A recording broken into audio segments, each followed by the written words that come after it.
Hi guys, our topic today is to analyze air quality by studying the data collected from air quality sensors and visualizing the results through a series of test reports spanning 1 year. Next page, please. In order to better understand this problem, we choose a set of valid data about the air quality data from the air quality time series data on the Kaggle.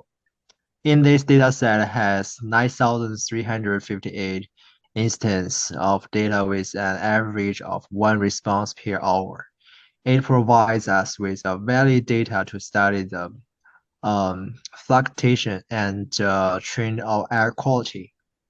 The data comes from the five metal oxide chemical sensors that makes up a state-of-the-art air quality chemical multi-sensors device. That device capable of detecting a wide range of the pollutant and providing a detailed and accurate picture of the air quality. The study said was a highly polluted pavement in an Italian city, reflecting the real environmental conditions to which people may be exposed on a daily basis. The data spun from the March 2004 to February 2005. An air quality record that reduced the chance factors influencing or analysis.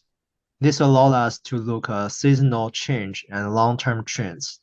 By analyzing these data, we find the relationship between the environmental factors and pollutant concentrations and identify that can help the reduce air pollution and improve the public health. Next page, please. In this data set, air quality is judged primarily by the amount of the five pollutants. These five pollutants are analyzed through the change in this pollutant over the course of a year. Next page, please. In our data set, we just focus on the three variables. The first is temperature, next one is relative materiality, and next one is absolutely materialities. Next page, please. By understanding the air quality change is crucial for several reasons. First is public health. Poor air quality is linked to disease such as asthma and heart disease. Analyzing air quality data helps identify the air pollution period and areas. Enabling timely public health interventions. Next one is environmental protections. The pollutant like HO2 and O3 contribute to acid rain and ozone depletion. Monitoring this pollutant helps in understanding their environmental impact and formulating mitigation and strategies.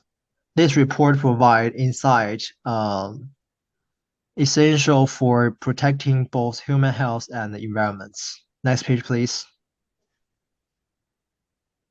So for the research question, we mainly focus on three of them. The first one is the change in the air quality. The second one is the efficiency of the sensor, and the last one will be the affection to the sensors. Next one. Here is a graph for the air quality over time. We put the day in the column and filter to use amounts to show the timeline, and we put the air quality into rows. We can clearly see that the air quality remained constant from April 2004 to March 2005. After that, there was an immediate drop from there because there are only 12 days in April have been recorded. So we exclude that. Next, please. This page is about the hourly concentration. This time we use the hour to be the timeline, which is December 30, 1899, and we put all the concentration in the rows. We're trying to find the lowest concentration in a day. And the lowest concentration of all of the pollution is around 3 a.m. or 4 a.m. Next one, please. Next is the monthly change of concentration and sensor. We still use amounts in the columns and all of the concentrations in the rows. We put the measure name into the color to different them. There is a decrease in train for C6H6, and the rest of them are showing increased trains, which are CO, N2O, NO2, and NOx. However, all the sensors are showing decreased train, which is conflict with the concentration of CO, NO2, and NOx. We hope we can find the answer later. Next, please. Also for the NHMC, most of the values are missing values, so we can't really tell by the monthly change. We can use daily concentration and also showing an increased trend. Next, please. Since there is a conflict between the concentration and the sensor, we decide to use a scatter plot to find if there is a correlation and between the concentration and the sensor. We the concentration, so we can prove that the sensor is working efficiently. We pick two air concentration as an example. The first one is CO. We put the concentration of CO into columns and the sensor for CO in the rows. We can see there is a strong positive correlation between them. When the average concentration of CO increased, the sensor increased. The next example is NO2. There is also a positive correlation between them. In this way, we can tell that the sensor is working efficiently. Next, please. So in this slide, we highlight the significant day-to-day variability in the concentration of all pollutants. As we can see from the graph, there is a sharp drop in the concentration level as indicated by the red box, suggesting that possible anomalies in measurement. These fluctuations may be influenced by the daily activities such as changing temperature or humidity, which have a substantial impact on the air quality.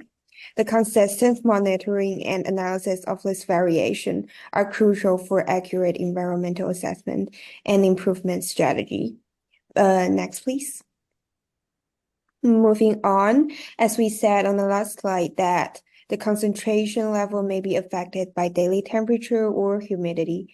So we want to see if temperature, relative humidity, and absolute humidity will affect the sensor's work. Here we also use CO2 and NO2 as an example. So we put temperature, relative humidity, and absolute humidity in the columns, and CO2 and the sensor of CO2 into the row as well as the NO2.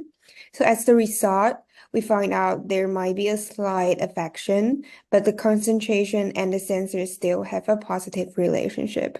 We did the same to NO2, the result is the same, and the correlation still maintains positive. So we know that the temperature, relative humidity, and absolute humidity won't affect the sensor's work. Next, please.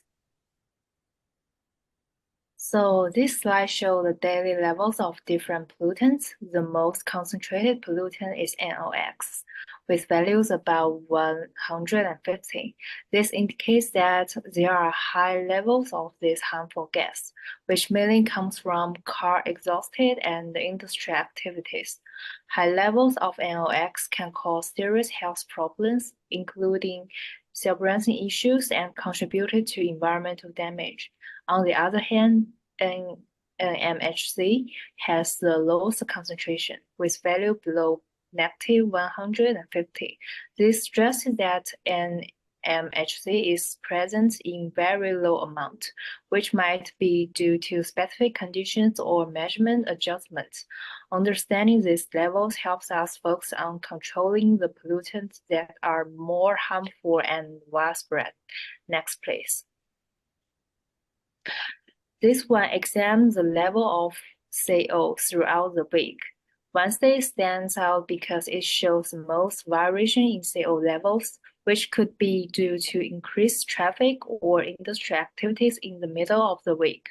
Other days like Monday, Thursday, Friday, Saturday, and Sunday have more stable CO levels, which less variation. We also notice very low CO levels, especially on Tuesday and Wednesday, which could be due to certain conditions that reduce pollution, such as weather changes or lower activity levels. By identifying these patterns, we can target specific days with higher CO variation for improving air quality and reducing health risks. Next, please. This slide focuses on the weekly levels of NO2. Most days have NO2 level between 50 and 75, with the highest levels observed on Tuesday, Wednesday, Thursday, and Friday. These days also show more variation in NO2 levels, likely due to traffic patterns and industry activities. Negative outliers, which are days with very low NO2 levels, appear throughout the week, especially on Tuesday and Wednesday. Those low levels might result from lower emissions due to certain times or favorable weather conditions that help dissipate pollutants.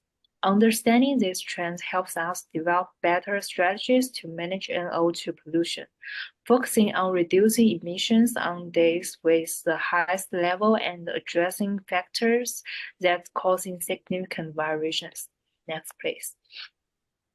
So this is our dashboard 1, including 6 sheets, and this is our dashboard 2, including also 6 sheets.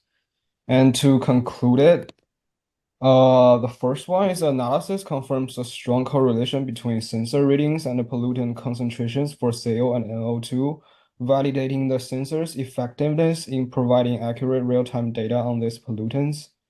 And while most pollutants show increasing trends over the observed period, sensors reported decreasing trends, particularly for nitrogen dioxide and NOx. This discrepancy suggests potential issues with the data's consistency or sensor calibration, highlighting the need for careful data validation and maintenance. And use the insights from daily and seasonal pollution patterns to design targeted public health interventions. For example, issuing advisories during peak pollution hours and seasons can help reduce public exposure to harmful pollutants. Based on the identified pollution trends, policymakers should consider implementing stricter regulations on emissions, particularly during periods of high pollution, encouraging the adoption of cleaner technologies and sustainable practices can also help mitigate pollution levels. And also implementing stricter emission controls for vehicles and industrial sources can help mitigate the rising levels of NO2 and NOx. In the presence of missing value in the data size was identified as the significant challenge. These gaps can lead to inaccuracies in the analysis, emphasizing the need for comprehensive data collection and management strategies. And in conclude, the analysis of air quality data provides valuable insights into pollution patterns and their implication for public health and environment. By addressing the identified issues and implementing the recommended measures, we can work towards ensuring cleaner air and a healthier living environment for all. And thank you for listening our presentation.